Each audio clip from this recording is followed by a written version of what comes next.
Hello everyone, मी कांबळे अमर.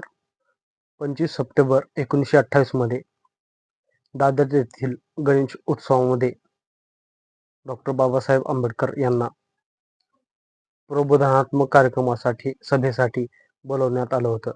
त्यात मुंबईहून doctor Babasaheb Ambedkar आणि पुण्याहून माटे हे गृहस्थ त्या कार्यक्रमाला त्या सभेला उपस्थित राहणार होते. डॉक्टर बाबासाहेब आंबेडकर त्या सभेला उपस्थित राहिले, पण माटे हे गृहस्थ माझा घशाचा प्रॉब्लेम आहे, समस्या आहे म्हणून ते त्या सभेस जाणीवपूर्वक आले नाहीत. त्यावेळेस त्या सभेमध्ये अनेक जातीवादी सुवर्ण स्पर्शवर्ग सभा मोडकळीस काढण्यासाठी आणि सभा उद्ध्वस्त करण्यासाठी डॉक्टर बाबासाहेब आंबेडकरांवर हल्ला करण्यासाठी दबा धरून बसलेले होते.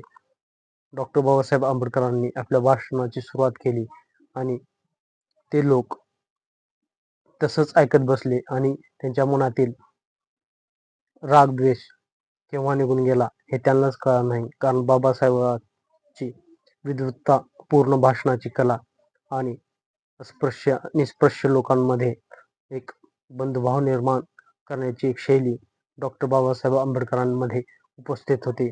त्यामुळे डॉक्टर बाबासाहेब आंबेडकरांनी ती सभा जिंकली.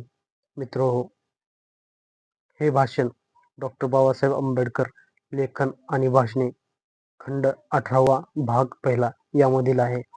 यातील आता पुढील भाग आपण उद्याच्या व्हिडिओमध्ये पाहूया. हे तुम्हाला आवडत असतील तर कृपया व्हिडिओला लाईक आणि शेअर करा.